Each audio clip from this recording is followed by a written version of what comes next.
for another episode of DickeyTime. If you enjoy the podcast, be sure to show your support. Subscribe.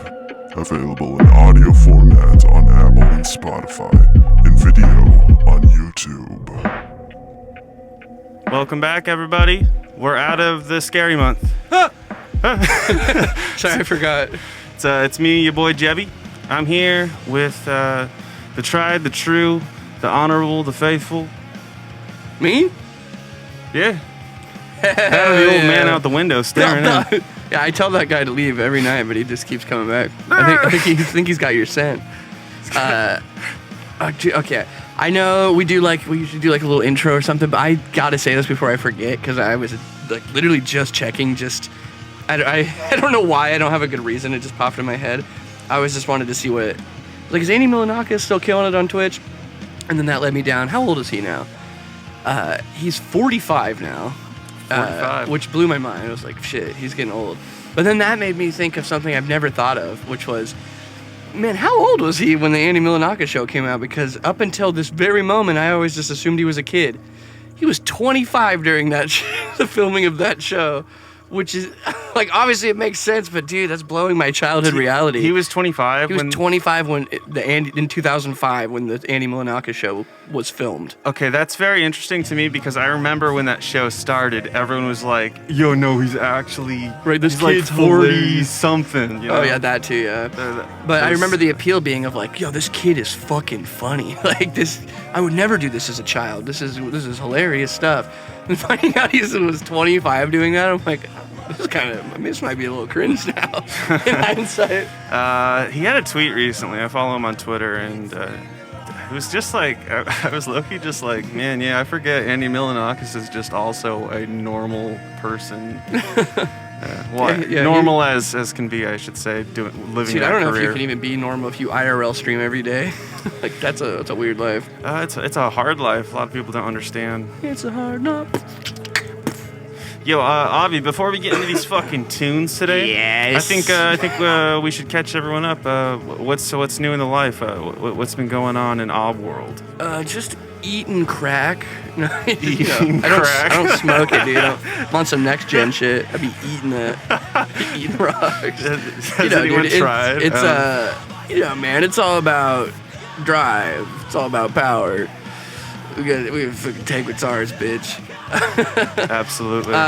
Just doing a lot of voice stuff, a lot of vocals, trying to just really get some art going and create some content, get that artistic feel, the juices going, So the thing that I love about being an artist, I've been on a grind to make that really fun again. And it's one of those things where, like, as soon as I stop hyper fixating on it, like a cool opportunity slid in where somebody hit me up about doing voice work for a video game coming up, and that's like going forward, so that's super fucking exciting. Kind of just been like that's been my focus right now, is delegating that. Yeah.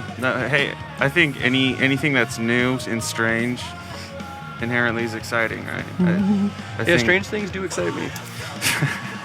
But no, dude, like, I think that's fucking cool, man. It's something I couldn't do. I think most people couldn't do, truthfully. And I think, what better entertaining way to spend your time than literally voicing the next Mickey Mouse.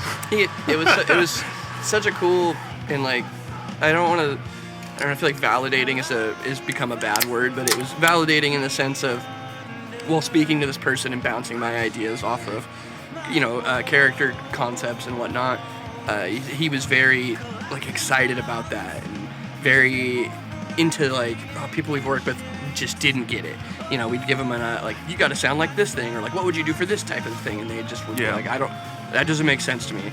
Whereas I was like, oh, dude, I could totally do a bunch of different things. This would be so sick, and seemed very excited about that. So this could, I don't know what this could lead to, but foot in the door, it's very exciting. Dude, hell yeah, man. That's fucking hype. Yo, Quality content. I fucking went down to Portland just the other day. I went to this thing called Social... How do you spell that? I went to I went to Sylvan Learning Center. no, it's essentially like this. It's like if Emo Night didn't have a bunch of fuckboys like there, you know, like all the smelly people. Dude, thinking of I don't an know. emo fuckboy is the worst thing I can imagine. Well, you know, Emo Night, like that's just like a fostering community. Yeah, emo night is just a place where fuckboy goes to try to fuck goth girls. Fucking exists, you know? Yeah, that's where the dudes that don't know the songs go to try to get laid. Yeah, everyone's shit-faced. Well, essentially, I went to this fucking... It was like as if Emo Night could be a fucking cool thing, you know? What if they did emu night? They just let loose a bunch of emus. Yeah, but...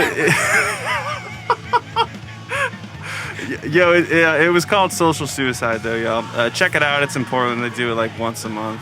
Fucking cool, man. They have, like, burlesque girls, like, on rails just dancing. Yo, dude, bars? Dude, yeah, it was really cool, man. Hell yeah, some boudoir type beat. Yeah. Boudoir noir. Yeah, before we get into this, anything else you want to add? Comper Nuggets. One quick thing. You don't know the mystery of Comper Nuggets?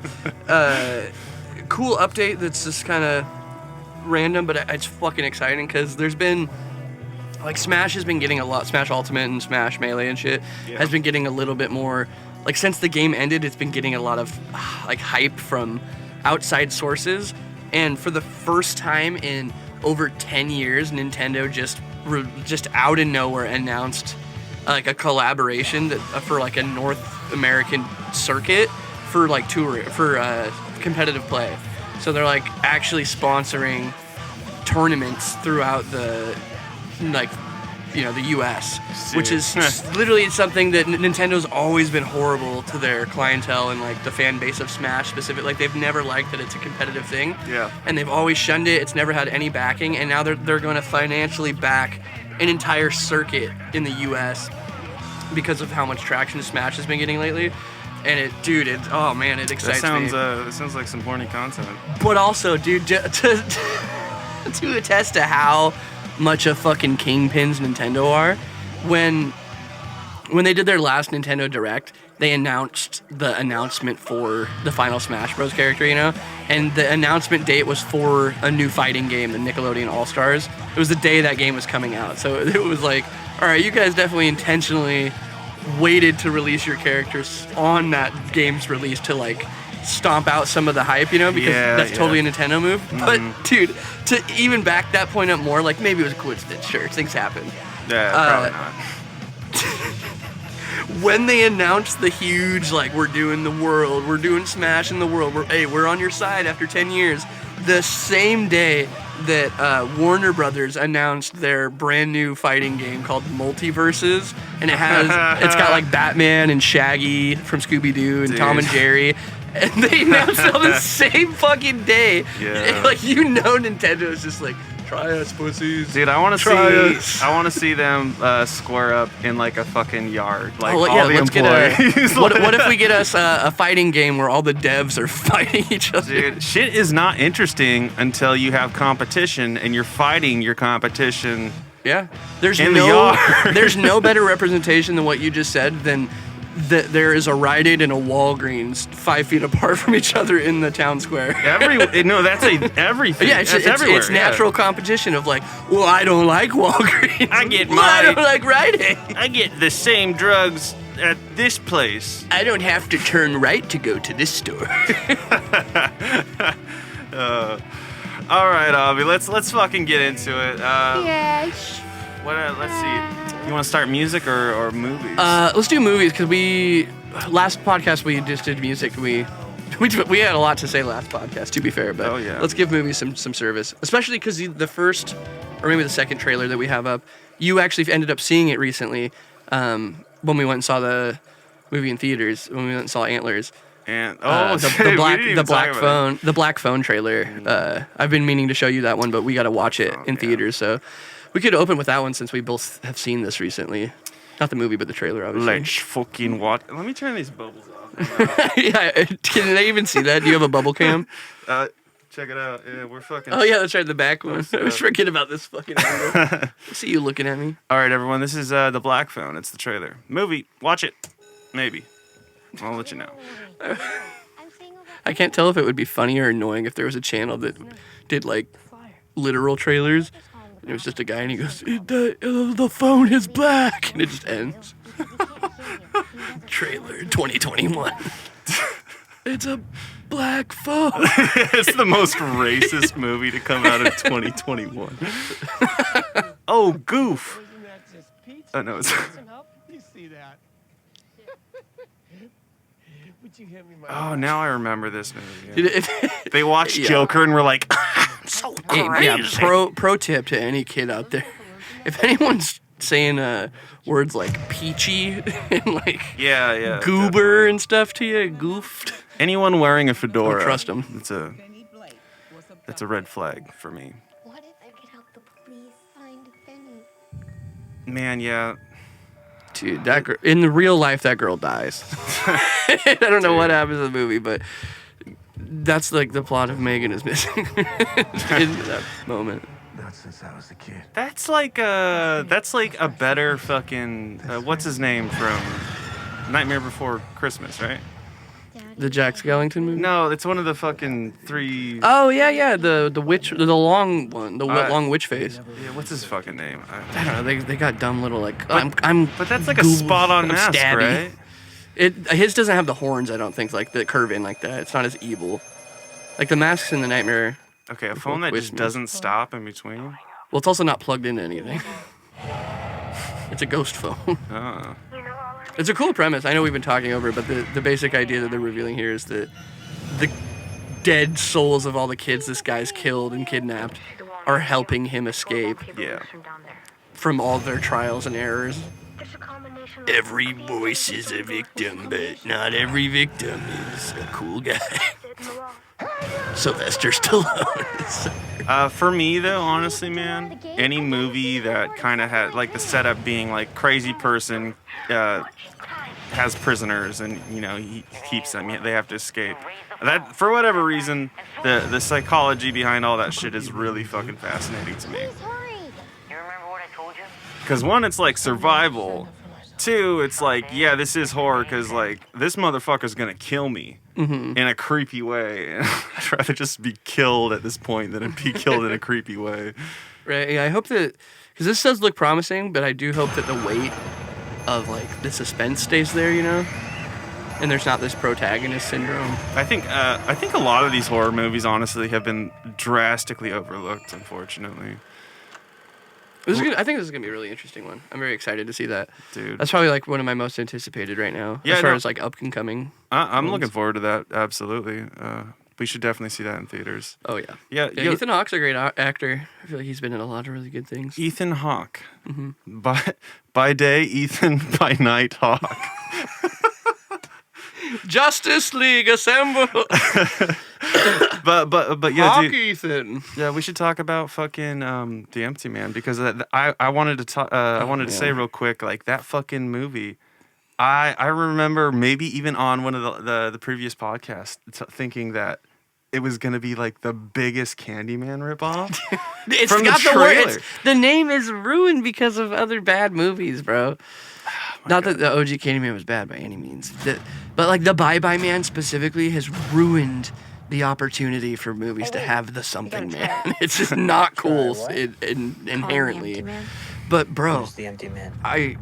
this is a hard one to sell on people. I think strictly because of the name, and you can't tell people what it's about Yeah, at all because it's not you about have to watch it. an empty man. You have to constantly not you have to, but it's constantly engaging.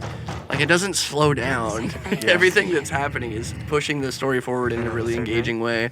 Yeah, dude, it's awesome. This is my second time watching it, and it was even cooler, honestly, on the second time. Dude, Like yeah. watching it with and not being like super confused was really, just solidified how much I fucking like this movie. Dude, I was surprised at how much I just kind of really wasn't able to put together while watching it, but later from watching like a 30-minute explained, Right. Yeah, dude, I don't know. Just through and through, this movie was really, really Like I was always present. I was always there, always drawn in. The horror just literally never stopped. And it's a great conversation movie. Like to like with the homies just right after, be like, so thoughts? What the fuck? Dude, yeah. And then once you find, you know, the overarching actual themes and metaphor and how they accomplish it is really, you know, there's a scene in the movie where they talk about that, of how engaging an idea can truly be if you think about it. And this movie does that. It allows you to be like, yo, let's dive into the depths of what this meant and how it applies to real life, you know. And Dude, that's yeah. my favorite type of horror, when you can take this, you can watch it as like, oh, that was a cool, you know, whatever thriller, this thing, that thing. But then you break down the layers and you're like, no, this is very poignant with what it was trying to represent, like artistically and emotionally. Yeah, honestly, man, right now where this movie sits for me, I'm not sure your rating yet, but I think so far this has been my favorite movie of the year, truthfully. It's just like, it's so intense, the psychological horror behind it, but also like the philosophy that like exists throughout it that they Dude, you know, consistently bring up. It's like, it's just fascinating, you yeah, know? it's super creative, very well thought out, and like the more you watch it, the more you can, like, once you have the actual idea of what the movie is in your head and you rewatch it, you're like, whoa, there's so much going on that I didn't, you know, I wouldn't even have known. Like, that has a new weight, like a character doing one thing in a moment. You're like, yeah, that makes sense. And then you rewatch it and you're like, oh, that's what that was. That's fucking cool. And dude, you know, always what's crazy too is you said it's your favorite movie this year, but this movie came out last year. And just it came out last year? Nobody knows about it. Dude, That's so what I'm saying. That brings me back to my point from the beginning. There's a lot of horror movies, and maybe it's because maybe it's just because of the ecosystem of movies right now and just how much shit is being pumped out. Yeah, I think it's streaming's fault, to be completely honest. Yeah, It's destroyed trust with people because but we used to have like a rating system that worked pretty well. Yeah. Of like the stars and stuff, of like the audience got to directly rate it, and a lot of people base their opinions off of like, oh, do my homies like this or not? I'm not going to check it out based on that. But now it's like, we recommend that 80% of this movie you would enjoy. Yeah. And I've gotten recommended movies I know I don't like. And I'm like, dude, this is 93% recommended to me. What does the algorithm think that I like? Because it's wrong. And then you have to think of every one of us probably really only means like 2 streaming services at most. You know, you have Hulu, you have Netflix, you have fucking Amazon Prime. There's so many. And then there's HBO like, Max, there's well, Paramount, Disney Plus. Dude, yeah, dude, Fucking it gets Shudder. crazy, man. Like I think even like the History Channel like has their own or some That's shit. cringe. There's Disney Plus. You're right. And it's like at that point you And are they so keep- separated from a vast majority of people. And there's so it's like this inclusivity, or this exclusivity rather, because there's so many, and they keep doing exclusive releases through all of them that are set, like the new Paranormal Activity movie, which is like, why you guys gotta keep just putting names that are big on movies that have nothing to do with the thing. You know, since you bring it up, let's watch this fucking one. Yeah, this is new Paranormal Activity. Everyone. This I thought is they were already done. out. They're supposed to be. So this is out, and it has nothing to do with the other movies, from my understanding. I haven't watched it yet. Oh, but there's another one, Paramount Plus. Yeah, that's what I'm saying. This is you can only watch this on Paramount Plus, and it's a streaming movie. You can't watch it in theaters. It just came out of nowhere, and you're like, hey, you know that franchise that you followed like pretty extensively? What do you think can't this watch it. does to the quality of entertainment? Special moment for me. It fucking in the grand scheme of cheapens things. it, probably. Yeah. Because it shows that the name isn't important. They don't care about the weight of the name. They care about the weight of their pockets once the name gives them money. What's her name?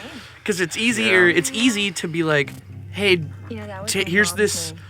Somebody comes to you with a script, right? And they're like, this is a cool idea, but I don't think I could sell this idea. Let's take an old property, like Cloverfield, and we'll just put that on it, and then now it's part of the universe, and we can sell it. What is that? The demon Asmodeus was trapped in. And I think that's kind of what this is going for too. Dude, yeah. Honestly, it's unfortunate for me. Well, for everyone, I should say. But I think like when you really cheapen shit like this, when it really it makes just fucking like the idea of deities and just like spirits and shit not scary. At least for me, it's like hey, let's there's like a million fucking demons out there. Let's just randomly pick this one and give him the cheapest costume, the worst quality, and yeah, just hopefully people will think this is cool enough. I like that the protagonist just got jump scared 4 times in a row in the trailer. Well, it's not Paranormal Activity without jump scares, homie. I Remember guess the it's scariest movie of your life. scariest movie That's for a decade. You remember how they advertised that the original one is like literally just It's showing completely real. it's not out in theaters yet, but look at these people watching it. Welcome to the ghost dimension where I'm gonna fuck your ma to death. Dude, yeah, this Is this the ghost dimension shot? this Yo, almost they're doesn't, showing so much in this trailer. it almost doesn't even look like a Paranormal Activity movie. It's not. Like I said, it's just somebody came in with an original concept, and the director or the suits were like, "We can't sell this. Nobody's gonna buy it because you're no name director. So it's Paranormal Activity now. We've decided, and we're gonna put it on streaming." Dude, yeah, I definitely am gonna miss that, unfortunately. But Yeah. If If it had anything what do you to think? do, Yeah, I'm not a fan of. You know me, dude. Like remakes really got to feel necessary, in my opinion. Like I always reference Evil Dead. Like Evil Dead is like one of my favorite remakes ever, the modern one, because the original was campy in the sense that it didn't have the funds to make it more like serious. Like it was creepy, but it was also campy, and it wasn't something that I was scared of as a kid. So watching the like remake of it and seeing it done like very seriously, taking it like no comedy, takes itself very seriously, and seeing how creepy that can be, it was awesome. Like, okay, this is worth it. But when you get shit like the Nightmare on Elm Street remake, where Freddy's just like like a really like a pedophile and he's stoked about it. Like, it was creepy that he killed kids. Like that's terrifying. Oh, the local creep that's kidnapping and killing kids, and the ambiguity we don't know. But then the remake is like, remember when I assaulted you, Sydney? Jesus Christ. You're like, this isn't cool. Like, because in those movies you almost like low key like root for the killer sometimes, and I don't want to root for the dude that's a known, child pedo. That's not fun for anyone. That's definitely not fun at all. And then, dude, honestly, Halloween. I had this written down too. I know you haven't seen it yet, but the Halloween Kills movie, dude. I'm probably not gonna see it. God, honestly, dude, I'm man. so fucking upset with that movie. But okay, let's talk about it. Let's fucking rap, dude. Let's rap about it. What fucking pissed you off about Michael Myers? So one. I like the 2018 one. I'll get that out of the way. I think there's things that could have been better for sure, quite a few things, but I really enjoyed what they were trying to do with the franchise. And then the second one, there's like ideas presented, like the idea that Laurie has wasted her life hyper-fixating on Michael Myers, coming after her, because it's like revealed that he doesn't give a shit. He doesn't even know he doesn't even remember her. He's just like trying to go home. Yeah. and so that's like a cool concept to realize that this old woman has like ruined her family and her own relationships because of this obsession. And if you watch the 2018 one, there's like context clues that imply that maybe she even caused the bus crash. Yeah. Which could be a huge reveal in the third movie of like, oh, she caused the crash. That would have been an interesting. And now they setup. got to like fight each other. But the second movie, like inherently, because we were told there's going to be 3 movies total, the second movie inherently means nothing because Michael Myers doesn't die in it because there's going to be a third one. Yeah. So anything that happens to him, you're like, well, this would be impactful if there was any modicum of the chance that he's going to perish. But there's a third Halloween movie, and we all know what happens when they do a third Halloween movie without Michael Myers. The world explodes. So clearly he's going to be in it. It's just, I don't know. I don't like this new meta of like, isn't he badass, bro? Yeah. Like, no, I want him to be scared. He's murdering firefighters. Why is it cool? Yeah. I should be scared right now. Well, when shit, it's funny. When shit is like that, it makes me think that it's almost not even for like the fucking real fans of like the series. It's more so to be like fucking encapsulated and sold as a T-shirt at Hot Topic at some point, But then check this out. The second movie is filled with characters from the original John Carpenter movie that like barely had anything to do with it, but were like had encounters with Michael Myers, like the nurse that got choked by him, and the little boy and Tommy, like that saw Michael Myers and they're traumatized by him still years later. And this is like their whole mission. They're like they rally the town together to kill Michael Myers, to find him and kill him. But it's so weird because they have this thing of like Michael Myers has been haunting this town for 50 fucking years and he's never left the minds of these citizens, which implies that the characters are aware that Michael Myers has been in 35 movies because in their timeline, this is a man that killed 4 people 40 years ago. He killed 4 teenagers 40 years prior. And the town is like, I still haven't recovered from that fucking guy. Like, dude, like the Green River Killer here was from our state. And my mom used to walk that river. Like, imagine if I was like, bro, he's coming. Like, when I was a kid, like, he's going to come back and get us. Dude. It makes no sense. It just really relies on you being like, yeah, Michael Myers is terrifying. Obviously, they're scared. But they shouldn't be that scared because he's not that crazy in this universe. There's just a lot of bad writing, man. Like, the kills were funny, which I don't think was a good call. Like, They were funny? Yeah. All the kills were like supposed to be not all of them were comedic? funny, but like, some of them were kind of savage, but like the setup to them are like, there's this part where there's this character, she's got like a Desert Eagle pistol, this fucking like crazy gun, and Yeah. Michael Myers is Stupid sitting, big gun. he's sitting in a car. It's just like, he's sitting down, not moving or driving. There's He's no all like, keys. hey, what's up with The this? door's open, and she walks up and is like, like whiffing completely.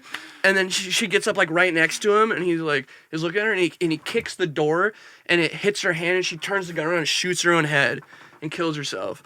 And it's like, that was funny. Why? Hold on.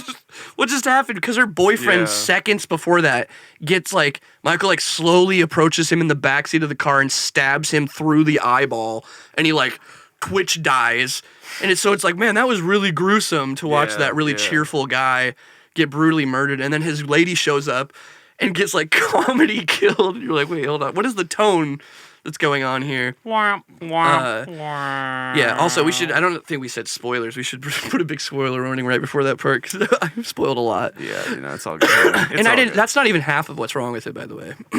I don't even really consider that as a spoiling, honestly, man. I mean, it's obvious people are going to fucking die in the movie. I mean, people are going to aggressively defend that movie because they like Michael Myers, and like what you like. Don't fucking change your opinion because I don't like it. No, you're not allowed to like what you like. And actually, I changed my mind. I'm still going to watch the third one, but man, that second movie really felt like a fucking waste. Yeah, it sucks, man, because I really truthfully don't really have that itch, that desire to watch it for whatever reason. Like, I really wanted to see, like you were saying, the 2018 one, and that one was great, you know? I mean, yeah, really enjoyed that one. There's some actual, like, goofy acting moments in there, too, that, like, the was idea meant of to be Sartain, serious, but... Dr. Sartain is just kind of a silly idea in general.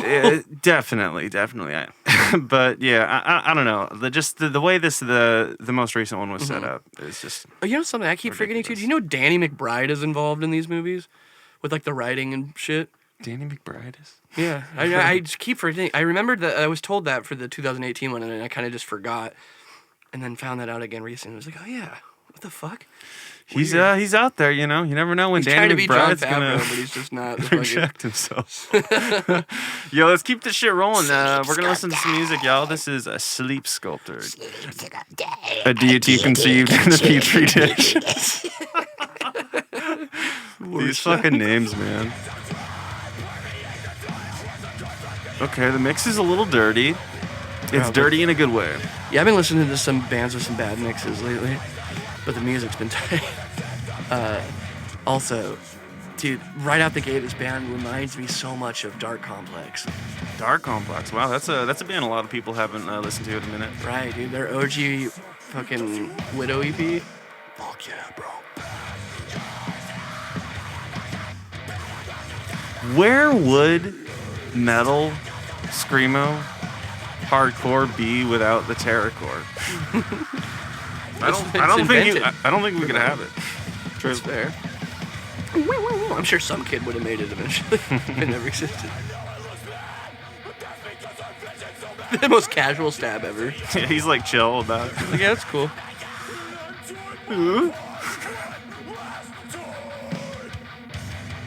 Okay. What's up? I didn't know there was gonna be aliens here.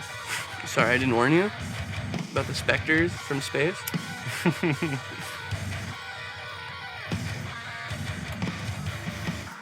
Okay, pick it up. Give me it. Doom, doom, doom. Okay, I'll take it. Yep.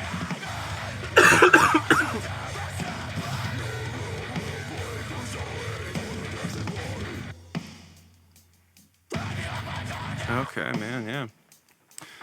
The pacing so far of this song is right up my alley. This is pretty cool, man. Yeah, super small band, but got some fucking heaters. Love the short, like, aggressive style they got. Right as they slow it down.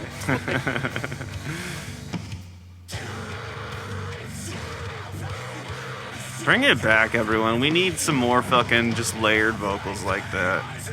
For real. Sometimes it just be hitting me. That's why I like that band God Hand so much. Mm-hmm. Their layers are fucking sexy.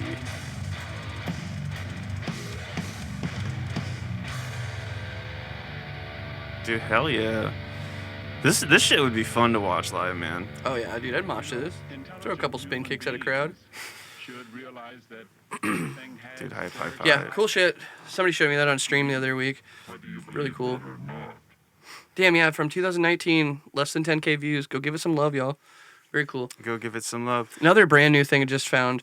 Another short, aggressive track. I guess this isn't that short, but I remember it being very just like, ooh, fuck. Like, how the last one, they kept changing, like, pace pretty quickly. Yeah. This one kind of has that where you're like, oh, that's a cool riff. Oh, that's a cool riff. It's just Loony Screw, the name of the band or song? That's the name of the song. The band, if you go back, it's the YouTube name. It's like New something. Newfoundland or something like that. Newcomer. Newfoundland. Everyone, this is Newcomer. Song, Loony Screw. Oh, I forgot to tell you, dude. LeBron James is in the new Warner Bros. Fighting game. Yeah. LeBron James. Duh. LeBron. Of course. Yeah, I think it's the version from Space Jam. Dude. Yeah, I mean, that makes The fact sense. that there's versions of LeBron James is funny. Is this V1 or V2? Dude, there's something really funny to me. I don't know why about just like Celebrities real becoming people. cartoon characters. Yeah, exactly. Yeah. Well, becoming like actual like fighting A action playable heroes. character. Yeah. There's something Like seeing Daryl and yeah. Death Stranding. I was literally just Yeah, gonna say that. It's like, oh, okay. This isn't The Walking Dead. Why are you here? Well, it kind of deifies like real people in a sense. It's like, oh shit. No, this person. If anything, it just furthers the This is parasocial relationship people have with celebrities. Yeah. Because now you own a copy of Dale from The Walking Dead in your Xbox.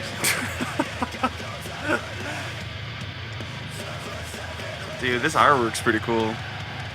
It looks like the Warriors. Yeah, I was just gonna say it's the Warriors with pinup models. The more I look at it, there's like a bunch of different Skulls. references actually.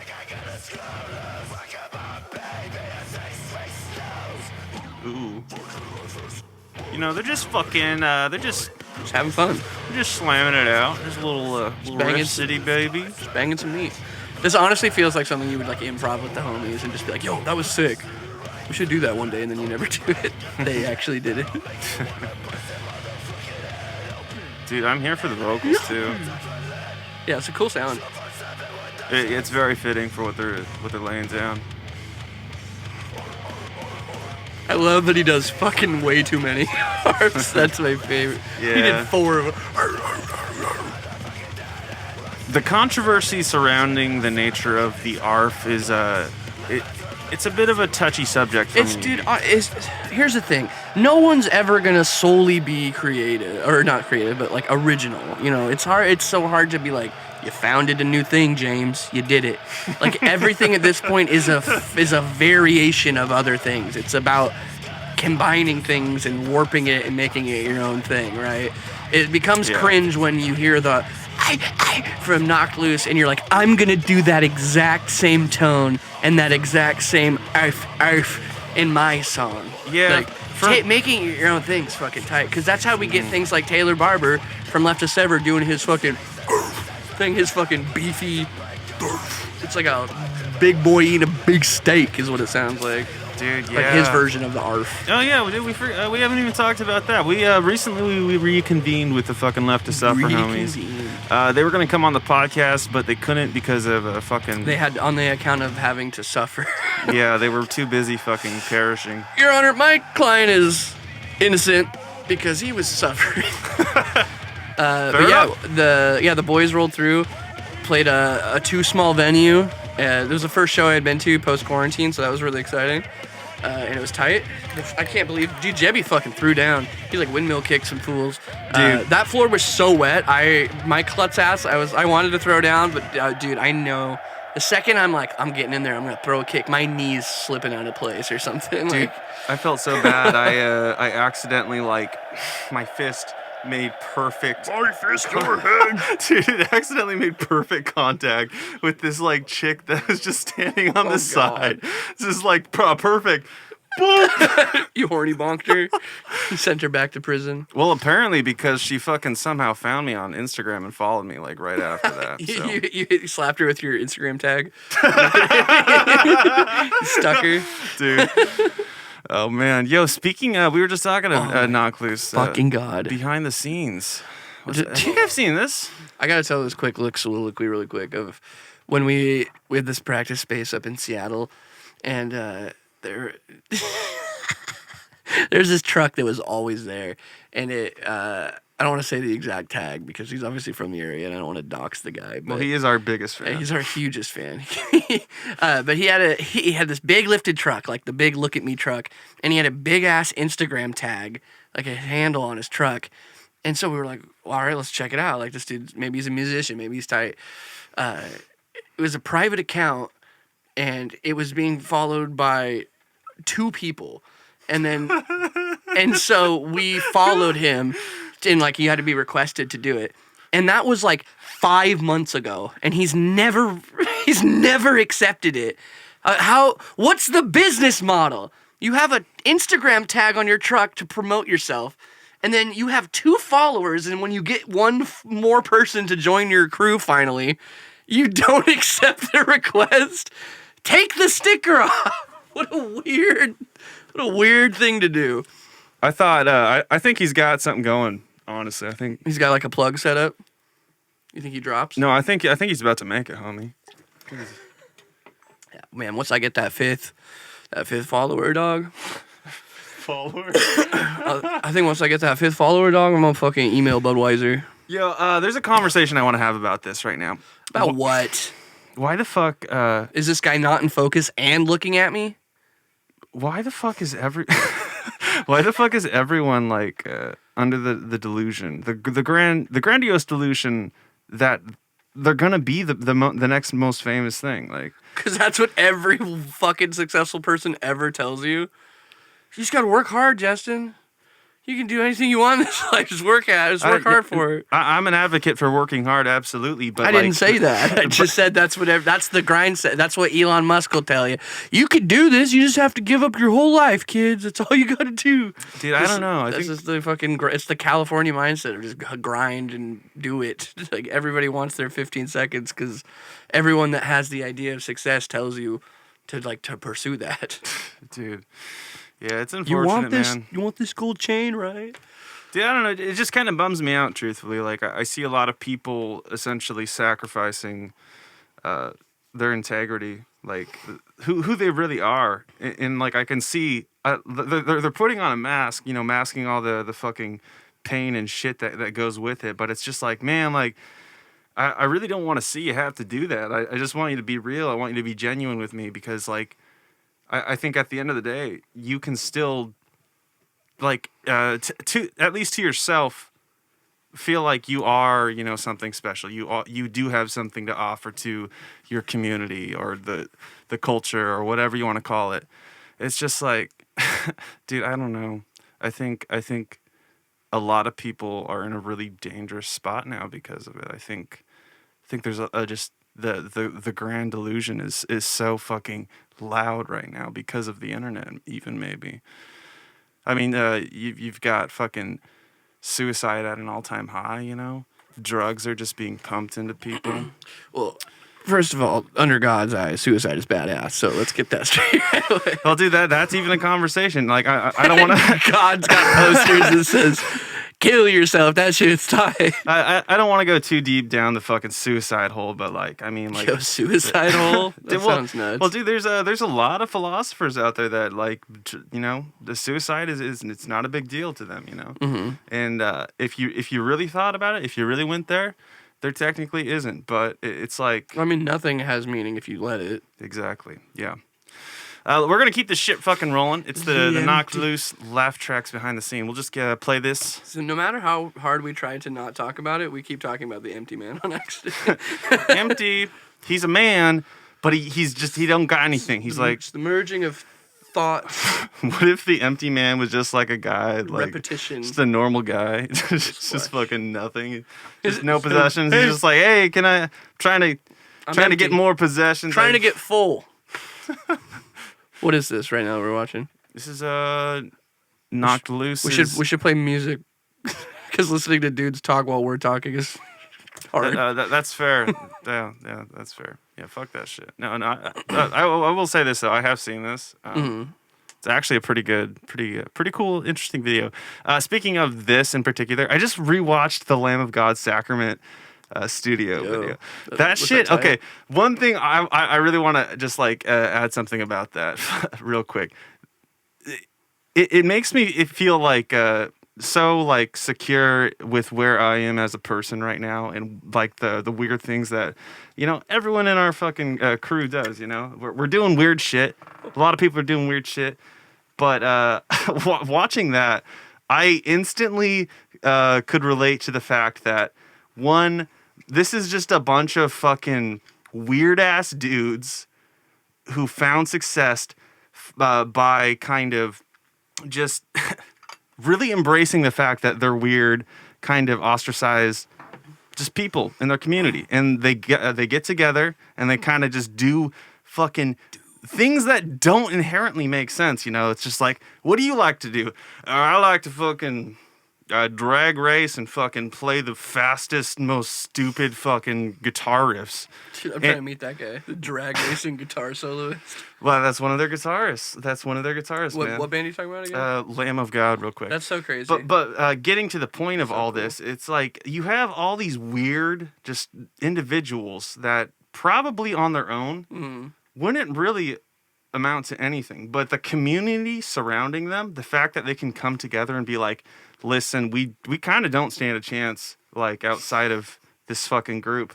This community that we share, and the fact that we can just be really honest with ourselves, who we are, it for whatever reason is really romanticized amongst like the normies, or you know, and because of what they do, the fucking lunacy behind it, it's just so just openly accepted, and just it's beautiful, man. Anyways, it's like what it comes down to is just a bunch of fucking rednecks being weird, and it fucking works, man. It's there's no reason why it works other than the fact that they're just trying to be themselves. You know? That should be the whole takeaway of life. If you look at most of like that type of thing, like even Duck Dynasty from the outside, you know, it's like it's a core group of people that found a way to make their lives work. Yeah, and going with it, I think that's probably why that's why Walmart is Duck Dynasty. We're going to keep this shit going. Honestly, let's be real. Duck Dynasty would have been a great name for a store for like hunting stuff. Oh, absolutely. If that wasn't a show that, dude, a guy who is about to open a store is like, so upset that he didn't think of that. Yeah, this is the new Fat Nick track. Let's find out if it sucks or if it doesn't. Bro, it's featuring Lil Jerry. Who the fuck is Lil Jerry? It sounds like my dad's friend. Right. Something. It's so Jerry. funny. It's funny as fuck because he holds that like that's the A12 Jerry. Like auto shotgun, the like the clip, and his name's fucking Lil Jerry. But yeah, dude, Fat Nick, obviously, meme, whatever, you know, he is what he is. But one thing he does excel at, this man writes good hooks. Mm-hmm. This dude has always had a knack for writing a catchy, like, flow and hook. Yeah, I think this probably ties into our conversation we were just having too about like how, like I truthfully don't think Fat Nick would be successful at all if he wasn't just kind of embracing this like just strange fucking just honesty. Like, the fact that he's like, it's pretty fucking like just trashy everything he's like showing, right? Yeah. But it's romanticized because it's not understood. It's not. Or he's just like he said, he's confidently being himself. So Yeah, it can be romanticized in the it's thought essentially of like, saying, I wish I could just be as weird as this guy's being because I want to do cool shit, but I would get made fun of if I took off my shirt and had a bunch of Pokemon tattoos Yeah. while gangbanging with guns, Yeah, it's like we all claim that we don't give a fuck, But this is kind of like but this dude truly don't give a fuck. It's like saying I don't give a fuck without saying, hey, I'm claiming I don't give a fuck. That was really funny. I didn't mean to cut you off, but this dude in that shot, it looked like he got a FaceTime call and like had to pick it up in the middle of the shot. Okay, the beauty of shit like this, I will say, is the fact that literally anyone can do this. Obviously you can't just possess all these fucking weapons naturally. You got to know someone. But like, again, going back to the idea of community and shit like that, just hit up your fucking homies. Everyone knows a guy that like collects weird shit. Post them up, share them out. Find your niche, build your community, and thrive in it. Absolutely. I think that's a great summary of what I'm trying to say. 100%. Because, yeah, exactly. You can look at this with any type of rose-colored goggles or whatever you want to look at. They're doing what they want, Mm-hmm. Yeah. And that's something a lot of people can't say. Real quick, keeping a fucking rifle in your fucking fridge. Dude, there's no way this is their pad. This is all. If I had that many guns, I'm not filming this at my house. Yeah. Like they don't really keep their guns on the side of the house where anybody can just grab them. It's clearly for just the video's sake. Yeah. I love his stomach of tattoos. They I make love his stomach. I love his stomach. What a great stomach. It's so just randomly placed, like it's like the dartboard effect of just throw it and just whatever's there. It's like a wheel and a dartboard. The wheel landed on a subject, and the dartboard landed on the part of his stomach where the tattoo would go. Yeah, I'm here for it. Body positivity, homie. Absolutely. It's catchy music, dude. He's whatever you want to feel about him. He writes catchy shit. Yeah, no, that was definitely a bit of a bop. Also, that beat was cool. It was like reversed. That that's creepy, what I'm talking about. Yeah. An interesting beat. Let's keep the beats going. Actually, real quick. Let's a quick RIP for young rest Dolph. in peace, man. That shit happened way Super too recently. young. This is, to be honest, young Dolph. Everyone. Yeah. Yeah. What are your thoughts on all that shit, It's homie? just getting sad, dude. So many fucking artists, rappers, and R&B, whatever, getting fucking murdered out in these streets, bro. It's really sad. Like I don't think it's limited to rappers, homie. I King think it's Von got just killed nature. pretty recently, and that dude was fucking tight. He wrote some sick fucking music. I got into Young Dolph like I don't know, like maybe 6 months ago or something like that. Like pretty new to this guy. Same with King Von, and it sucks watching these, aspiring like at the peak of their game dudes just getting fucking murdered. Yeah, dude. Should be sad. Yeah, really was coming up. I think he was under Gucci's fucking label. Dude, yeah, he was really starting to like flourish. Definitely, everyone needs like a fucking I'm rich, very successful, have so many assets kind of guy. And he definitely kind of fucking tickled that fancy for me in a way that wasn't too over the top, I'd say. It's because he's new money. So, like he's the type of dude to put his boys on, like help the crew out. Seems like a real like helping the boys out type of guy. Yeah. Like the money's for me and the homies. Dude, next podcast we gotta get a bunch of fucking wine and just get shit faced in here. Wine drunk. Yeah, dude. Chewy. Dude, did it say how old he was? He was 35. 35? Mm-hmm. Man.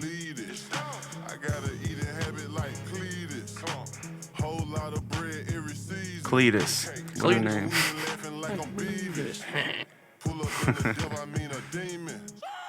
I fucking love that. That's like a hawk screech. The best ad-lib ever. Yo, fuck a skirt. Give me a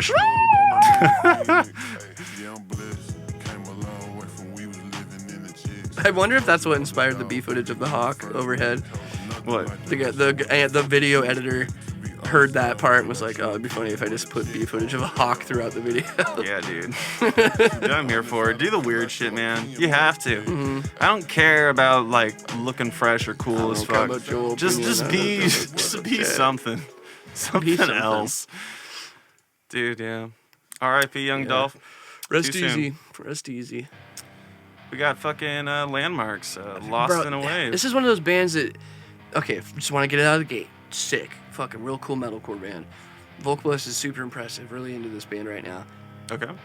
Fucking hate the name. It's so Very off-putting. dumb. So Very off-putting to me. I'm so sick of the V thing.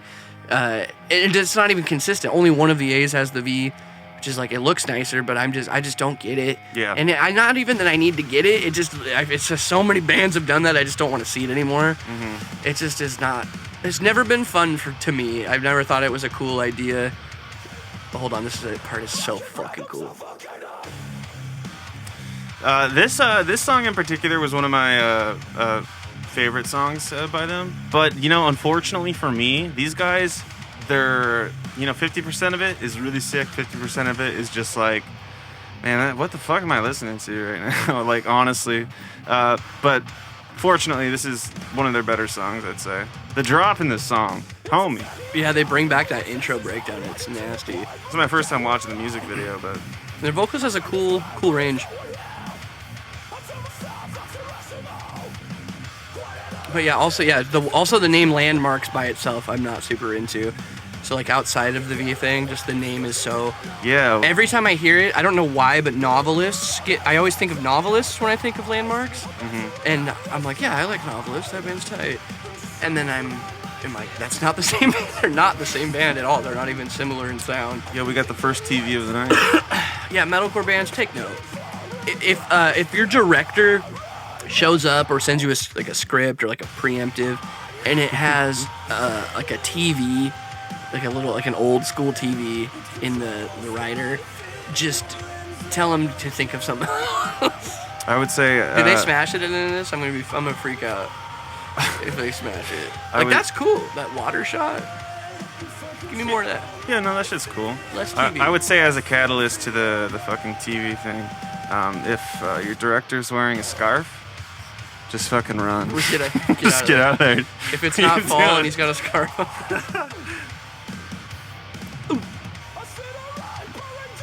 How are we feeling about his vocals, Avi? I used to be super annoyed by that style of vocal, but I've come to be like, dude, so many people do it, I can't choose to be annoyed. So I've adapted to it. I'm not as off-put when I hear it anymore, and because of that, and his range, I'm fine with it. It's not my favorite. Like, I wish he would do a little more of like a lower mid, so I could. Because sometimes when he does the faster, it becomes a little like hard to understand. But this part, yeah, like that screams nasty. Great transition too. And then he hits some nasty lows right here too. Fuck yeah. The voice don't fit the body, but it sounds good, homie. It's such a contrast to the. It really is. And I think that's why it's super cool, because it's like, whoa, wasn't expecting that. And honestly, dude, gotta say, I think another big reason this works is because of that moment of contrast of, when I think about a lot of popular metalcore bands right now that do the whole singing thing with like a high-pitched fry, and they drop, vocals never match the intensity. Yeah. And this band does it fucking really well. Like, Beartooth has always been really good at that, and this band's sick at it, and like Polaris is really good at that. But like, there's a lot of like these up-and-coming metalcore bands that have that, that like Rise Records type of energy, that fearless energy. Dude, yeah. I think there's a lot of potential with this band. One, I mean, they're all still very young, right? See, look, Land. Oh, never mind. I just did it again. I thought it was Novelist. I'm so fucking falling into my own traps. Dude, what do you think, homie? About the band? Yeah. I think they're tight. I think they're kind of on the up and up right now, too. They're getting a lot of hype, so they get some backing behind them, like, just to push them further. I have high hopes for this band to do really well. like a great example. Like look at Currents, dude. This band came out like they were, their first shit was whatever. It was okay. We'll keep this shit rolling. This is Currents Kill the Ache. And then they got the new guy and did the Where I Feel Safest, and that album was fucking amazing. Like, whoa, really put that band on the map for like sick fucking metalcore. And then they put out this album, and man, I re-listened to this shit recently, and I really missed out on the release of this album. This album is fucking tight. Oh, you missed this? Wait, wasn't this an EP? No, this one was a full this was length. the album. Yeah, there was an EP right before this, but yeah, dude, I don't know what mood. I must have been going through like a heavy mood or something, and just didn't really. Well, this is give a very much moody of band, homie. Yeah, that's I guess a good point too. Like dude, that's why I was listening to the lyrics. That's what really got me. I had them pulled up and was just like, dude, I love how this guy writes. Yeah, dude. Everyone in this band is very like they really complement each other very well. I think. It's cool to see the range of what's his name, Jacob, the guitarist, being in Shadow of Intent and this band. Like to write that technically, but to that different of a degree, super impressive. Yeah, it's like that savant brain. It's like that Rob Scallion shit. I just called him Scallion on accident. I do it all the time. It's Scallon, but my mouth is like potato. Rob Scallop. Scallop potato man. The Scallion. Put green on him. I was referring to the morsel. Yeah, it's a great chorus, man. Yeah. Yeah, I think the beauty of shit like this that really works well is like, one, I can tell, like, looking at those guitars that homies be playing, at least one of them is a fucking gent nerd. And you know what? True. They're definitely not playing gent, but the fucking training that they have had as guitarists growing up, it just fucking coming together with all these other guys, all their ideas like kind of meshing together. Right. They make this beautiful fucking moody thing that are not a lot of fucking metalcore bands are doing, you know? Yeah, this ambience is, like you said, moody. It tapers into so deathcore good. too, man. Like I would absolutely put this this band right next to Chelsea Grin, like on a set, you know? This is so Not a sick. show, I should say. I love this. What I really like about the vocals too, you can just feel his fucking pain and his sadness. Like he really gives it out in his singing and his screams and shit. Yeah. Even in the music video, like that, I have a struggle with really selling it sometimes for like the getting into that headspace. Like homies, this is a really good song, like important song to him. You can tell. Yeah, dude, it's so Respect important. that shit. I think it's really important too for your producer or I should say engineer, whoever is recording you. Like they have to fucking know you, man. They have to know how to like operate you. Yeah, you're bearing your soul. You can't be to some stranger. Yeah, like the relationship there is always fascinated me too, man. It's like you have to be comfortable with who you're working with, man, because one, Absolutely. you're really making yourself vulnerable when you're doing shit like this. Yeah. And like it's very easy for literally anyone to be like, this shit's fucking dumb. Right. Yeah. Or like pick and choose. Yeah, the moments. You know. Yeah, this is one of the few bands I think that does like really emotional stuff that actually pulls it off pretty well, I'd say. 'Cause I think we're all trying to do something a little emotional on the real. Well, the emotional shit has longevity to it. You know, like heavy's tight and it's a more of like a moment, but like this things that have this weight, like this is something you come back to as an adult and you're like, fuck. Why do you think that is? Why do you think that is, real quick? Just because like heavy is like it's like that's what anger is, right? And that's what like that feeling of aggression is. It's you hit something, you yell, you get it out for a moment. Like that's kind of what that heavy is. Sometimes it's just that feeling of like, whew, I just needed to get that fucking heat out. Versus this is something you could listen to at any moment and be like, fuck, I wasn't even thinking about that relationship, but now I really am. Or like that person that I don't get to see anymore, or that feeling I have. You know, it can cut through the room. There's certain like audio. I'm sure like a lot of people can relate to. There's like certain songs or certain audio cues that you hear and you're like, oh no, like a fuck. I'm about to, just because that feeling is associated to the song now. Versus like I don't know, at least for me, like with heavy shit, that's never been something I'm like emotionally invested in. That's always something that it's like a feeling, like a mood. Versus like I don't think I've ever like listened to like a deathcore band and been like, bro, like I feel like this guy really bared his soul to me. Do you think it's because maybe by chance the fact that people more so like rather than feeling like, oh yeah, angry and pissed off, and or like I want to pump iron or just get pumped up. Like, do you think it's just natural for people to kind of, I guess, have an attachment to tragedy or sadness, or like that's the feeling that kind of dictates all of our lives in general? Or Yeah, I don't know. I think it probably has something to do with the fact that it's such a not niche, but like taboo subject. Like a lot of people don't talk about. The things that really kind of actually bother them and make them sad and emotional, because a lot of people are like pride. I say it all the time. I think pride is like such a big toxic like issue that a lot of people have, and it's built into them. It's ingrained into them to be proud and to not ask questions and not ask for help and shit. And you get yelled at for being weak or not being a man at the age of 8 type of shit. So I feel like a lot of people grow up with the assumption that they're not allowed to be emotionally vulnerable because that means that they're burdening people or they're weak. Is that a defense mechanism, you think, or is I think it's more trauma than anything. Like people being raised in that. Like it's an unintentional side effect of years of being raised by neglectful people. Yeah. Like there's something I was talking to Nicole about recently. Of like she was really struggling about talking with her parent and stuff, and I was like, man, I know that sucks and it's hard, but you also got to realize, like, think about what her relationship is with her parents. Like, how your grandparents are, and they're like not fun people. Like now think about like when she got pregnant, she was super young, and how all of these amalgamations form that person. Like they're not intentionally out to ruin your day.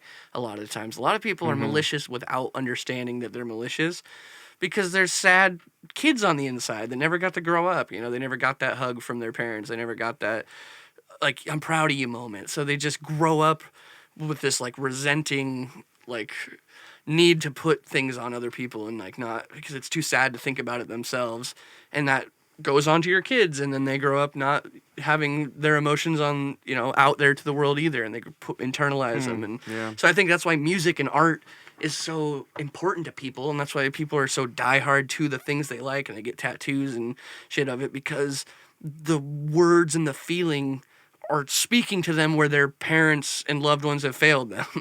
Yeah, no, that makes a lot of sense, and I think because of that, I think that's why why the vice naturally just kind of exists for all of us. I think everyone kind of, unfortunately, even though it's like privilege is definitely a real thing, like I think everyone kind of suffers in their own way in that regard, and that's why we have these fucking. That's why I've got the fucking nicotine. That's why fucking someone drinks themselves to sleep every night, or we've all got voices, or we've all got these voices. I was gonna say we've all got vices when all we need is more voices. Yeah. I've got these voices in my head, Justin. So now that you know that Austin is schizophrenic, we're gonna keep this shit rolling. This is the Deep House. Hey Doc, what do I do if one of the voices wants a drug that I'm allergic to? Oh, it's a foreign film. Okay. Is French? No. They're speaking English. Oh shit! That's just for whatever reason. There's subtitles in a different language. There's a perfectly preserved house. Yeah, I don't know why the subtitles are on. But... Oh, maybe it's like It's a long way. I think it's just like a French trailer or something. It might be. It might be a French film and it's just dubbed. It might be in French Canada or something. Maybe a little.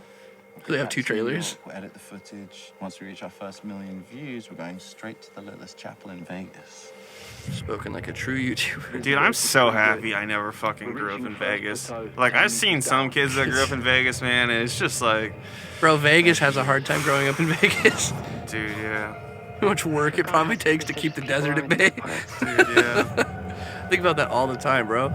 Like, salt. Wow. Salt's like the enemy to civilization, bro. My mouth is so dry. It's my worst nightmare.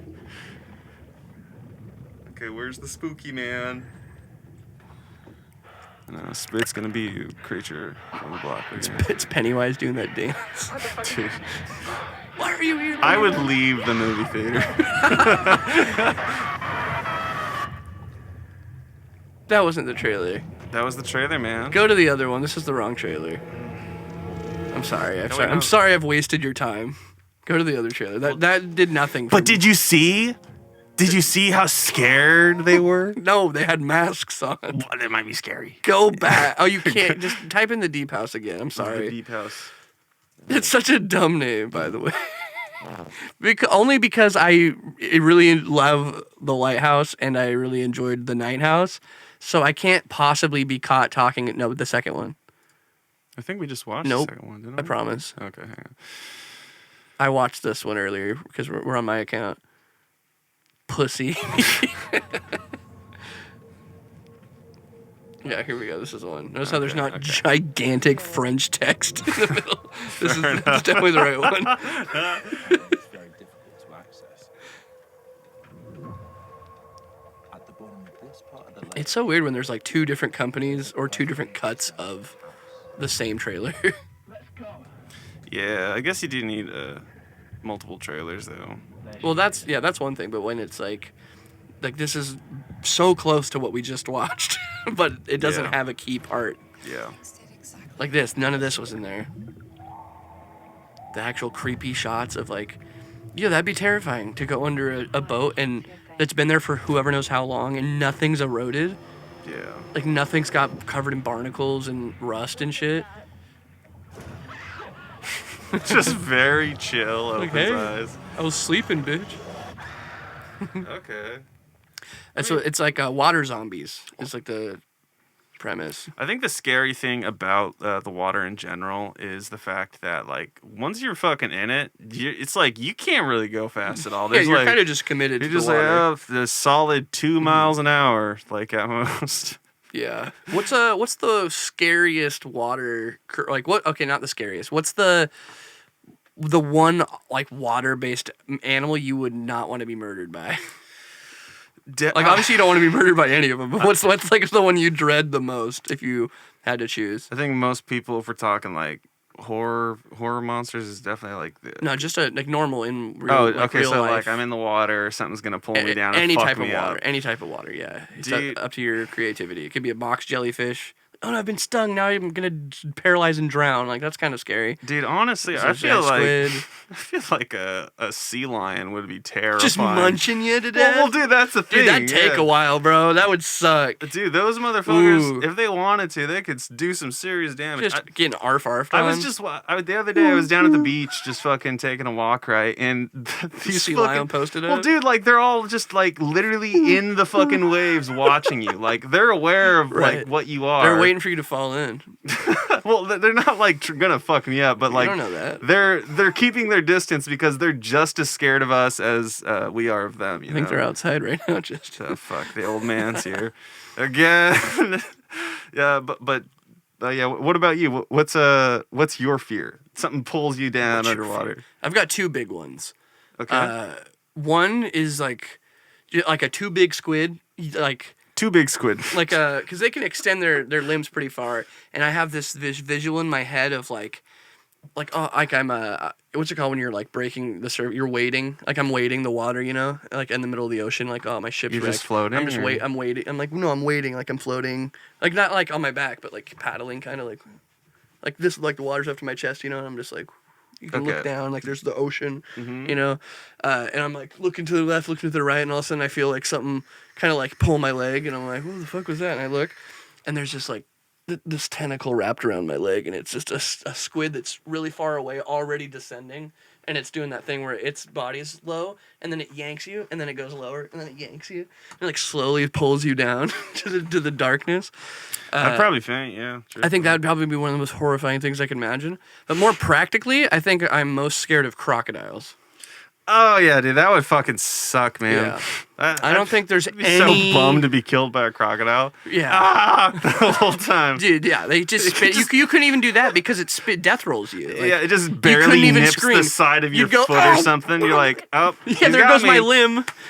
Not even he'll do it. He'll take your leg off, and then now you have no foot, Just and he's being still wrangled, gonna come after you, bro. Being wrangled by something that. Imagine has- it grabs your torso. That's gonna take so long to drown you, because it's not just gonna kill you. It's just gonna clamp your stomach and spin you till you drown. That'd be horrifying.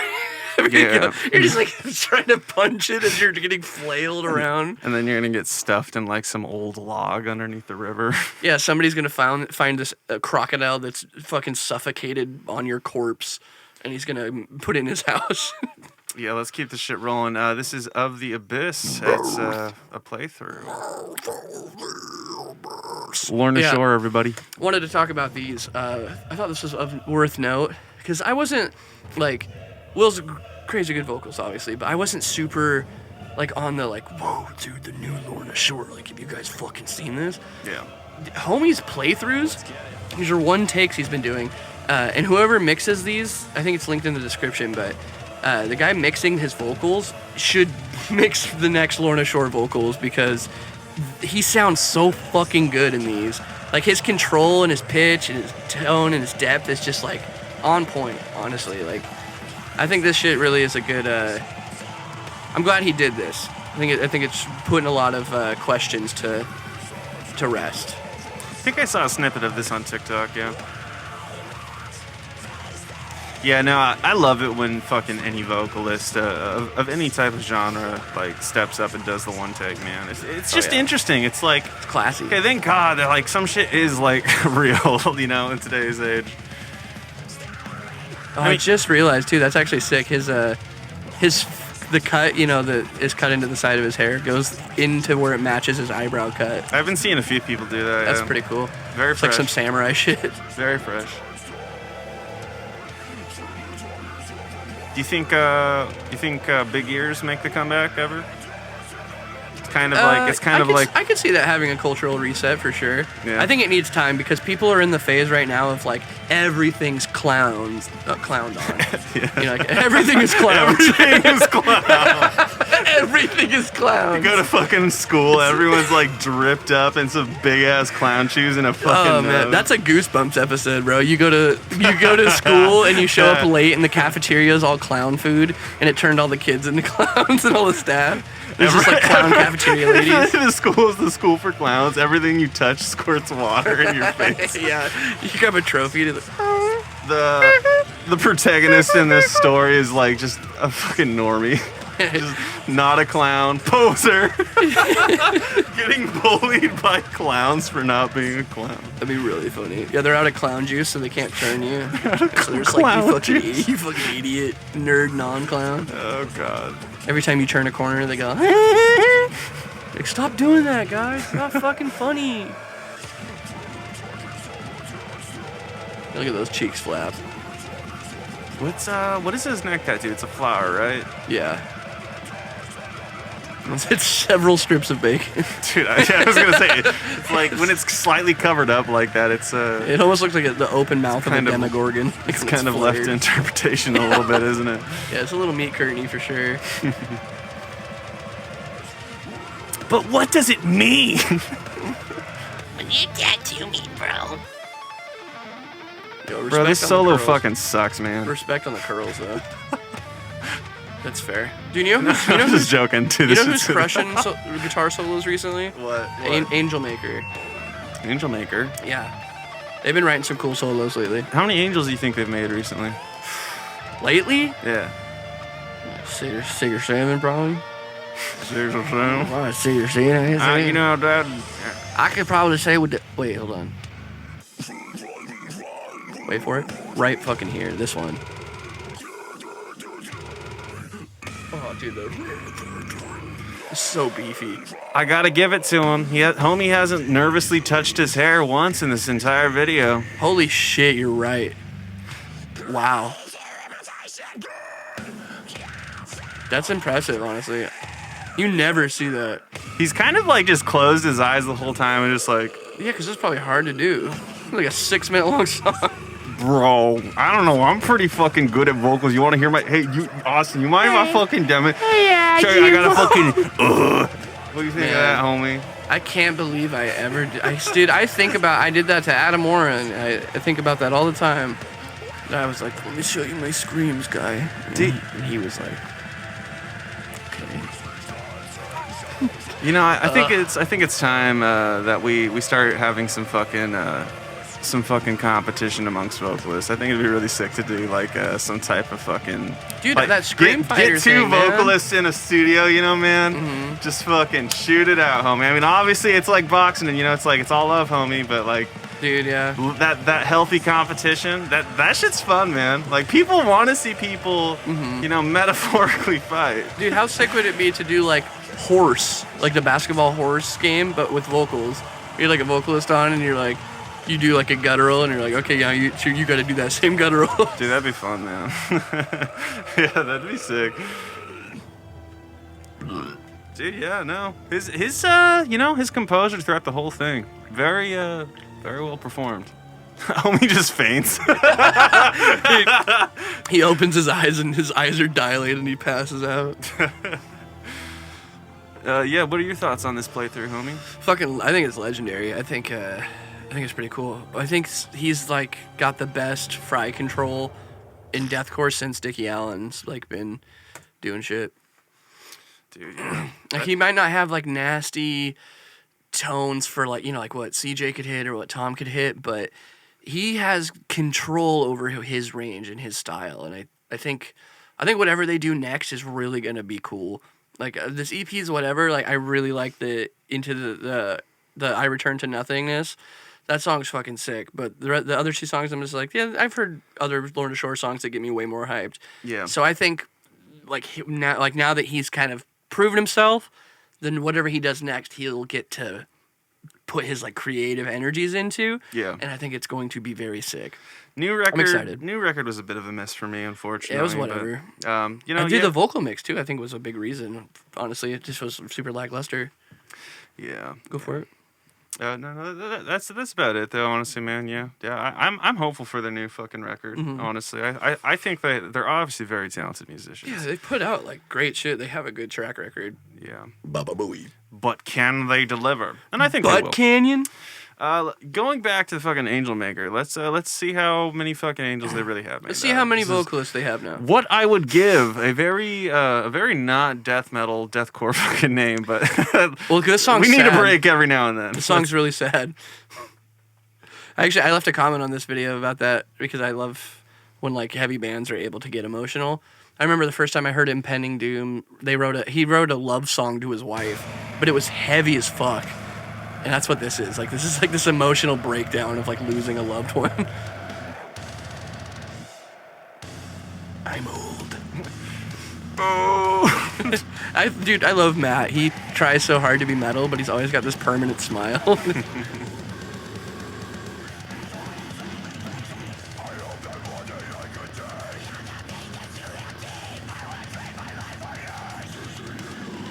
Oh, dude, he's got the fucking the Iceman guitar. Here's Johnny.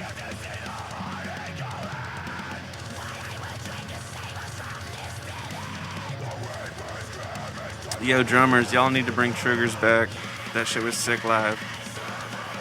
This has such a nostalgic, like, feeling to it.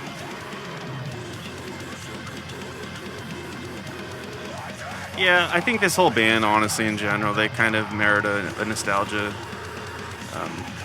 They're married to nostalgia fucking MySpace. thing. Married to the MySpace. Yeah. You know, like I'm definitely here for it. It's like, you know, these guys know what they're good at. They stay true to it. And I mean, they're not like fucking on top of the game by any means, but I mean, competition is competition. It's like they're staying in their fucking lane. You know, they're pushing the shit forward. You know? I think this band will always have not the biggest fan base, but a dedicated one. Like, people that like Angelmaker love Angelmaker. Okay.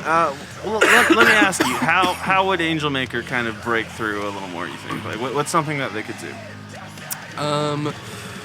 To like, dude, I don't know. Probably go the route of like, you either have to go more progressive to like to please the like, you know, like the Shadow of Intent route, where it's like progressive, like it's almost death metal with a little core in it, or you have to go the Darko route where it's bordering metalcore, deathcore. I think that makes I think that makes sense. Because where they're at right now, this is not like it's not super sellable, you know, like not, this is like, I fucking like this a lot, but like newer kids aren't into this, like. Kids are not into listening to records all the way through. Yeah. God, this is cool.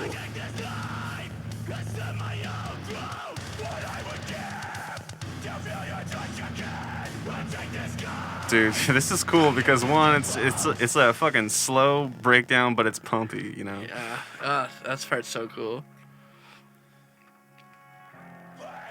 And it's a fun video considering it's one location. Like, it's a simple idea, but I like how it looks. And like, they've clearly they got like 7 different actors. This is very different for Angelmaker, at least for me. I love it. This is cool, yeah. And honestly, this might be the change they need of like staying in this lane of emotional progressiveness, you know, where it's got that symphonic-y, like you could, I don't know, like emotional songs are like sell really well. And this is a cool thing to see like deathcore be sad. That's why I like Strangled so much. Yeah. Is because like lyrically that band just like punched me in the face of like, fuck, dude, I was talking about it earlier, like, deathcore's never been a thing for me to be, like, emotionally invested in. Yeah. And recently I've been getting bands like Angelmaker and Strangled and that are like, oh man, there's kind of like some sadness behind it. Like, these vocalists are finally learning how to express themselves, and since they can do these evil, angry noises, it comes out crazy. I personally think that is how you succeed the best in any fucking pursuit of art. Just really understanding, like, who you are, you know, like, as a group. It's very important, because everyone's going to try and bring a little something to the table, you know? Yes, this is a great guitar solo, by the way. This is super good. That shot. That kid's almost T-posing. Dude, the guitar solo reminds me of fucking F-Zero X. It's got this, like... Dude, I would argue that is honestly probably my favorite Angelmaker song that I've ever heard from them. It's so good. It's probably top 3 for me. A lot of improvement there for me. I really fucking enjoyed that. That feels really mature for them. Mature, but refreshing is how I felt about that. You can listen to it again if you want. Love that track. Super fucking sick song. Yo, we gotta talk about Antlers, homie. We just recently saw this fucking movie. Dude, the more I've What were sat your on thoughts? it, I'm upset. The more I've sat on it, the more upset I've become about. 2 years, we waited 2 years. Dude, yeah, which I tried not to fault the movie for, because it's not its fault that COVID happened and they had to like push it back hella. What I am upset about is that the trailer was the movie.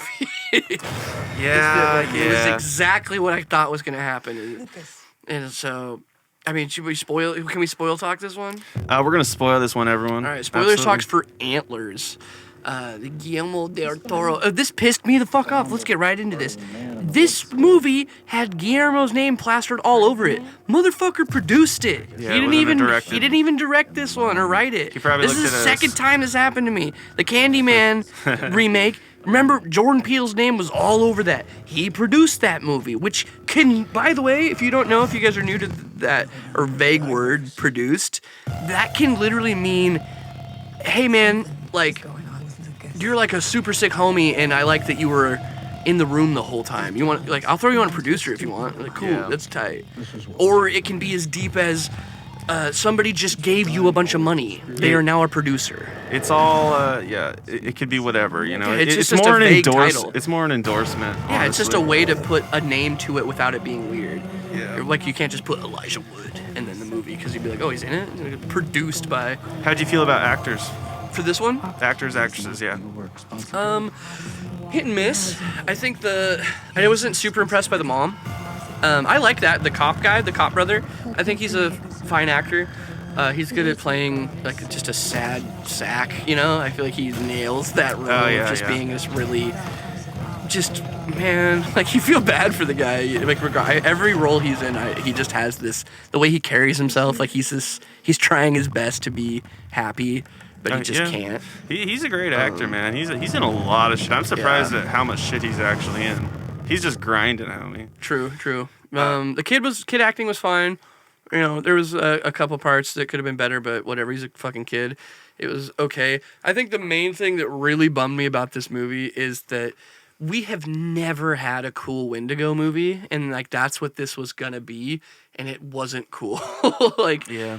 I am also, you know, I can't stand the trope of, you know, how many ghost movies have you seen when they're like, hey, do you still know that Hispanic librarian that was fired for doing ghost rituals. It's like the local Hispanic woman that knows all the lore that you need her to know.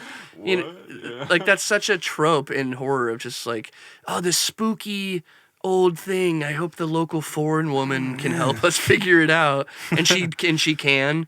That happens in this movie to like the nth degree, where not only do they have like a token like native to describe what the Wendigo is. Yeah. He's the guy that finds the first body that was attacked by the Wendigo, and he's like, "Yo, that's a Wendigo." like there's no other guess first. Like the ranger's like, "That's probably like a bear, right?" And he goes, "Mm-mm. From the inside out, that's Wendigo." Dude, yeah, I mean, I definitely agree with you in regards to the sentiment of like the more I've thought about this movie, like the longer it's been. Like it's been a little more disappointing to me recently. Like originally I gave it like a 7 because I didn't think it was like amazing, but I thought it was still. I think I had blinders on. Like I wanted to like it so much. I think I'm more so in love with the concept, and I think honestly, if I read the book, I'd probably enjoy it much more. I didn't even know there was a book. Yeah, it's based off of a book. I mean, yeah, it's a fine idea, but I feel like I've also, I don't know, it's not like a crazy concept of like the kid helping his sick parents in secrecy. Like I've seen that in a lot of movies, so it's like, okay, how do they do this? And like the idea that the one woman in town who's like grieving over loss is the one that finds the kid that needs a mother figure, like stuff like coincidence. Obviously, movies are coincidences in general, so you can't be mad at that. But there's so many just moments in this movie of just like there's no real conflict other than the fact that the Wendigo exists. Like every time they approach a problem, they instantly are like, "Yep, it's this. By the way, it's the Wendigo. By the way, here's a hex bag. By the way, he's in the shed." Like they just know, they just fix like from point A to point B. Like there's not really much of a struggle. Up until the final point where the end of the movie happens and the mom is fucking killing a demon like it's nothing. Like I don't know, it just felt so empty by the end of it. Like the fight that happens, you're like, okay, where's the Dark Souls boss where he becomes level 2? Where's the second form? And then it doesn't happen, and then the movie resolves, and you're like, okay, well, that's a fine. I like the sentiment at the end. Like, this is a fine emotional sentiment. Let's talk about the things that you did like about this movie. The sentiment. I like the sentiment. I liked how the creature looked. It had multiple forms, like that's creature definitely looked pretty cool. It's a fun idea. I feel like most of the time with Wendigos, you only get the 2 or the 3 stages of like human, like becoming Wendigo and then Wendigo. Like there's never multiple stages, and so it was cool to see it in varying forms and sizes and like being treated as more of a shapeshifter rather than just a full-on like like a moose man or whatever most interpretations look like. Man, I have a big issue with fear in movies where like to really think about if you saw that thing, like you wouldn't be like, I get what you're saying. Yeah. I gotta stop it. You'd fucking shit your pants. You'd like grovel. You'd trip. You'd scoot backwards and fall. The thing was like straight up 9 feet tall. The kid. Yeah, right? like you would panic. You would freak out, and everyone that encounters it is just like gives it that generic Hollywood stoic. Oh my god! Look how big it is. Yeah. Like, dude, can you guys? Like that's when you don't have a good director on set to be like, hey, you need to imagine that this thing is 10 feet tall and is about to end your life. You have 5 seconds to live and it's gonna kill you brutally. And they're like, like I have such a problem with just people's reaction to big horrific things in movies and it feeling very not.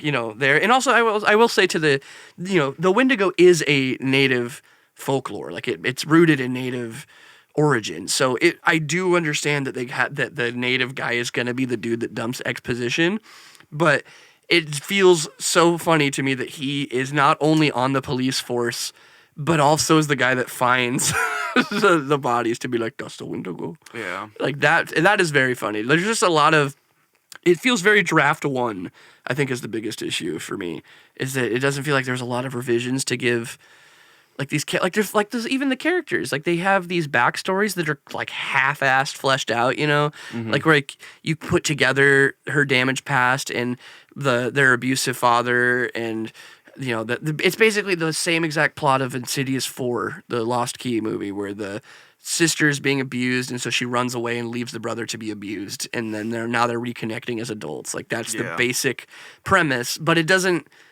really do anything like knowing that doesn't affect anything other than like, hey, do you feel bad for them now? Like do they have emotional weight to the characters now? Like there's no resolution, there's no payoff to that.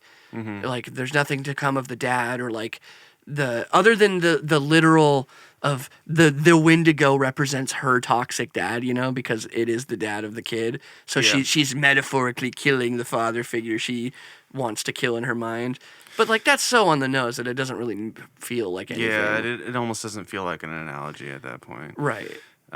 Dude, I will say this. You know, I think this movie did a really great job at capturing a small, you know, rural community in Oregon. Fucking the way they did. You know, very fucking just poor small town shit. Yeah, everyone's got problems. You know, fucking meth is like everywhere and shit. Because that shit's definitely fucking very real over here, homie. Like, there's a lot of communities like that. Meth. I will say, too, sure. Like, playing with, like, the trauma of the families, you know. There were some moments that, like, at least for me, in regards to just, like, the way that fucking drugs and just poverty affects entire communities. I thought it was portrayed very, very appropriately. Like, it felt very real in that sense. But yeah, you know, like getting back to exactly everything you were saying. Can I counterpoint this? I guess, like, you know, to the sense of community of like with small towns, you know, don't they have that like we look out for each other type of energy, and to have like the one local like drug dude. Like everyone's like, oh, that's Larry. He's a deadbeat, and he's got 2 kids. And I know a lot wife. of people that just smile and look over it, and then but just when there's let one it persist. guy, you know, like it's when there's multiple people, it's easier to look over because it's like we can't help all of them. But like this town's got a guy that is struggling. Yeah. But also he's got a full house. Like the kid keeps him contained in. It's like a 3-story home that he's kept in, and they have a shed. Like, how poor are they? Dude, yeah. I don't know. Yeah, for me, man, this movie, it's, you know, I don't think I'd watch it again, unfortunately. I really wanted it to be. It had promising elements and just kind of fumbled the bag. Yeah. I think it's, like, the Wendigo's a cool idea. Like, that's an awesome thing to run with, but I just don't know if this was the right adaptation. And I do think, like you're saying, the small rural town, I like that as a setting for a Wendigo attack. Because that's creepy. Like, you're not getting the fucking, you know, no one's the coming. City police out here. You got 2 sheriffs. Yeah, you got the sheriff and the deputy, and that's fucking it. Yeah. Like, that is pretty, you know, inherent. I like that. That's a good idea. It makes sense. They show how scared they are throughout the whole fucking movie, too, right? It's like, practical. No one knows how to fucking contain this thing. Yeah, the practicals were really good in this. I will say that. Like, that's probably the one thing Guillermo was like, we got to make sure those are cool. Like, there were CG elements, obviously, but like when it was practical, it did look, you know, unsettling and convincing. So I will give it to them that like their prop department and their costume creature designs put in the work to make it look good. It's just, I think the story is really the main thing holding this back. We're not watching that.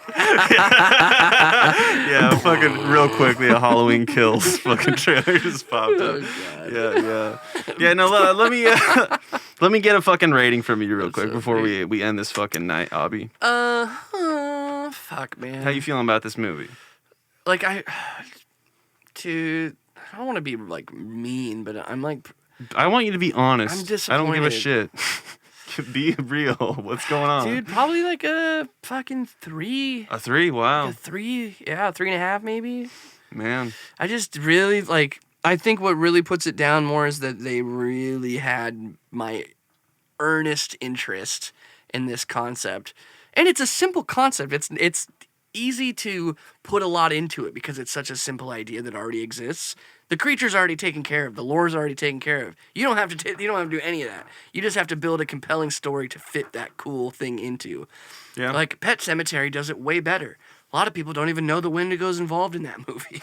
And I think that that's fucking cool. It's like the Wendigo is like the background antagonist of Pet Sematary, and nobody really knows that. Like, that's kind of tight.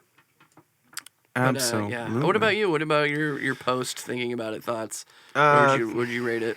Dude, honestly, watching it once, I'm very content with giving it a 7. I did enjoy watching it. You know, obviously, the longer I've gone and actually really sat down and thought about it, it's not the fucking best horror movie.